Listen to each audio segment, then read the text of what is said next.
Chapter 9. Effect of compliance and non-compliance with Baba's orders at the time of taking leave. A few instances, mendicancy and its necessity, devotees, Tarkat family's experiences, Baba fed sumptuously.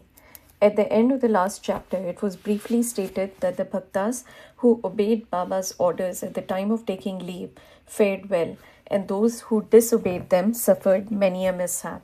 This statement will be amplified and illustrated with a few striking instances and by other matters dealt with in this chapter. Characteristic of Shirdi pilgrimage. One special peculiarity of Shirdi pilgrimage was that none could leave Shirdi without Baba's permission, and if he did, he invited troubles. But if anyone was asked to quit Shirdi, he could stay there no longer. Baba gave certain suggestions or hints when devotees went to bid goodbye and take leave. These suggestions had to be followed. If they were not followed or were departed from, accidents were sure to befall them. We give below a few instances. Tatya Kote Patil. Tatya Kote was once going in a tonga to Kopargaon Bazaar. He came in haste to the masjid, saluted Baba and said that he would go to Kopargaon Bazaar. Baba said, "Don't make haste, stop a little. Forget the bazaar, don't go out of the village." On seeing his anxiousness to go, Baba asked him to take Shama, that is Madhurao Deshpande, with him. Not minding this direction, Tatya Kote immediately drove off his tonga. Of the two horses, one, which cost rupees 300, was very active and restless. After passing Sauli Vihir, it began to run rashly, got a sprain in its waist and fell down. Tatya was not much hurt, but was reminded of Mother Sai's direction. On another occasion, while proceeding to Kolhar village, he disregarded Baba's direction and drove in a tonga, which met with a similar accident. European gentleman. One European gentleman of Mumbai once came to Shirdi with an introductory note from Nana Sahib Chandorkar and with some object in view. He was comfortably accommodated in a tent. He wanted to kneel before Baba and kiss his hand. Therefore, he tried thrice to step into the masjid, but Baba prevented him from doing so. He was asked to sit in the open courtyard below and take Baba's darshan from there. Not pleased with the reception he got, he wanted to leave Shirdi at once and came to bid goodbye. Baba asked him to go the next day and not to hurry. People also requested him to abide by Baba's instructions. Not listening to all this, he left Shirdi in a tonga. The horses ran all right, but when Sauli Vihir was passed, a bicycle came in front, on seeing which the horses were frightened and ran fast. The tonga turned topsy-turvy and the gentleman fell down and was dragged over some distance. He was immediately rescued but had to go and lie in Kopargaon hospital for the treatment of his injuries. Such experiences were legion, and people learned the lesson that those who disobeyed Baba's instructions met with accidents in one way or the other, and those who obeyed them were safe and happy. The necessity of mendicancy. Now, to return to the question of mendicancy. A question may arise in the minds of some that if Baba was such a great personage, God manifest, why should he have taken recourse to begging bowl throughout his life? This question may be considered and replied from two standpoints. One, who are the people who have a right to live by the begging bowl?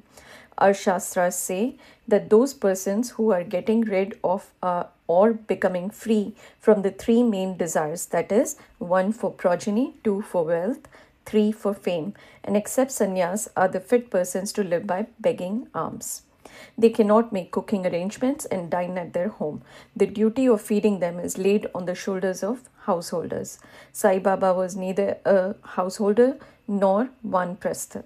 He was a celibate sannyasi, that is, sannyasi from boyhood.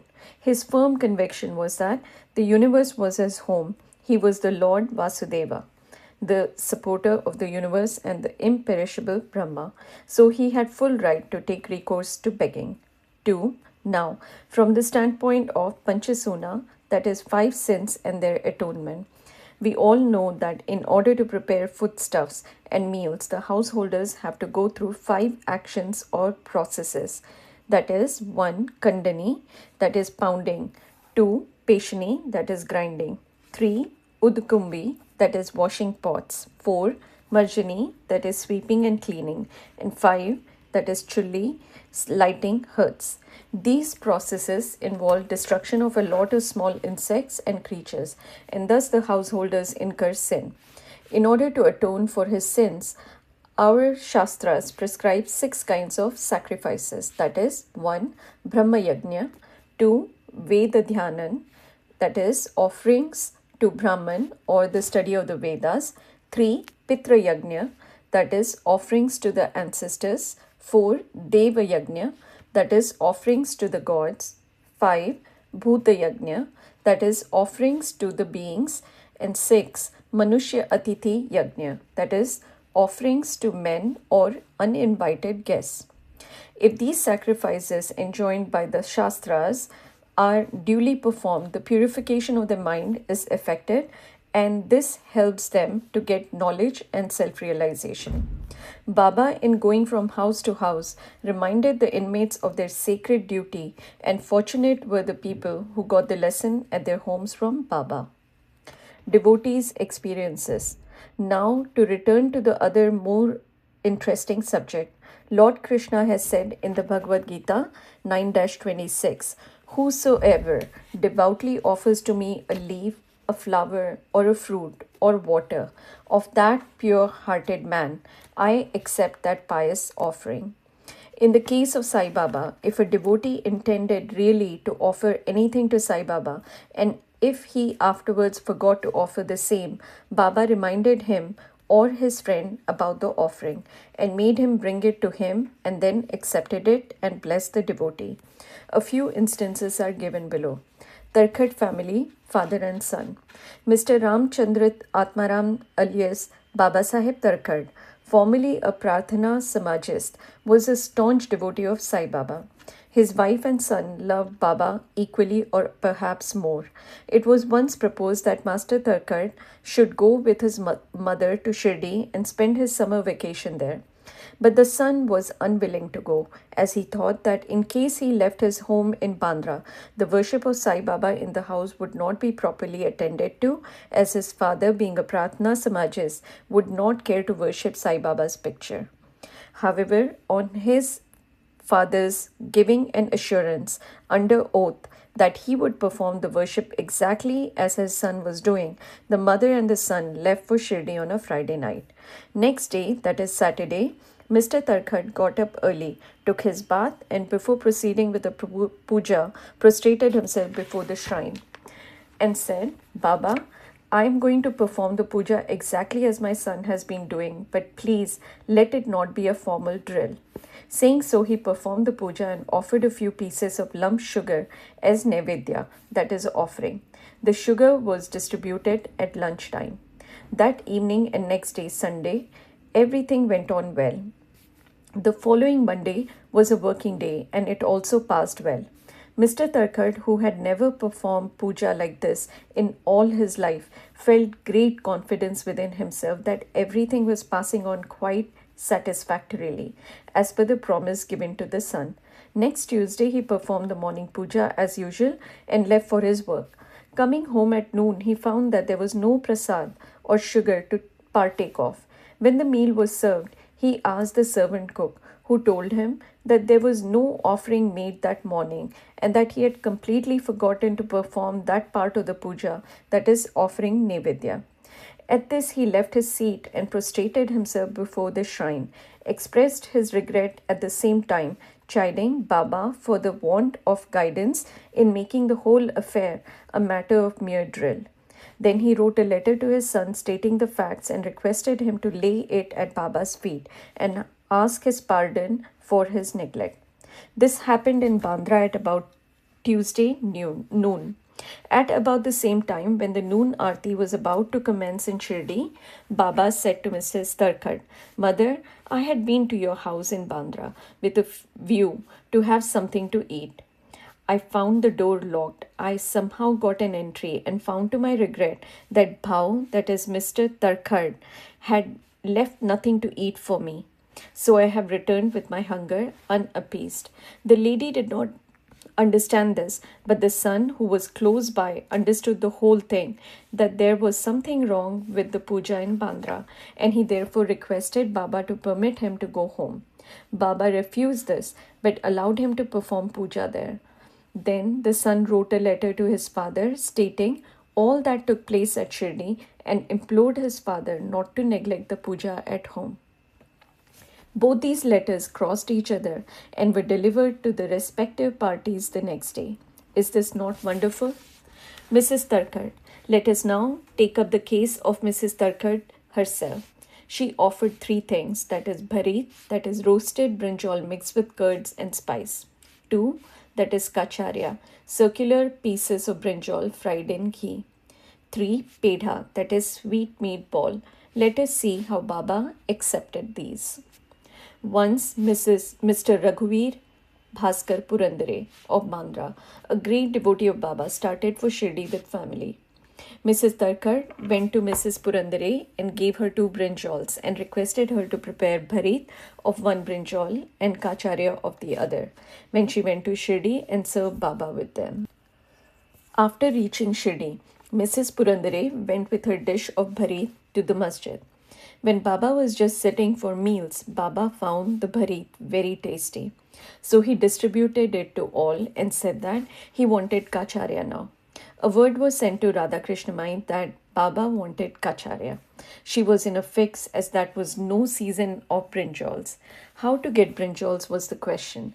When an inquiry was made as to who brought the bharit, it was found that Mrs. Purandare was entrusted with the duty of serving kacharya. Everybody then came to know the significance of Baba's inquiry regarding kacharya and was wonderstruck at Baba's all-pervasive knowledge. In December 1915, one Govind Balaram Mankar wanted to go to Shirdi to perform the obsequies of his father. Before he left, he came to see Mr. Tarkad. Then Mrs. Tarkad wanted to send something with him to Baba. She searched the whole house but found nothing except a pedha, which had already been offered as naivedya. The boy Govind was in mourning. Out of great devotion to Baba, she sent the pedha with him, hoping that Baba would accept and eat it. Govind went to Shirdi and saw Baba but forgot to take the pedha with him. Baba simply waited. When again he went to Baba in the afternoon, he went empty-handed without the pedha. Baba could wait no longer and did ask him straight, "What did you bring for me?" "Nothing," was the reply. Baba asked him again. The same reply came forth again. Then Baba asked him the question, "Did not the mother, Mrs. Tarkad, give some sweetmeat to you for me at the time of your starting?" The boy then remembered the whole thing. He felt ashamed, abashed, asked Baba's pardon, ran to his lodging, brought the pedha and gave it to Baba. As soon as Baba got it in his hand, he put it into his mouth and gulped it down. Thus the devotion of Mrs. Tarkad was recognized and accepted. As men believe in me, so do I accept them. Gita 4-11 was proved in this case. Baba fed sumptuously. How?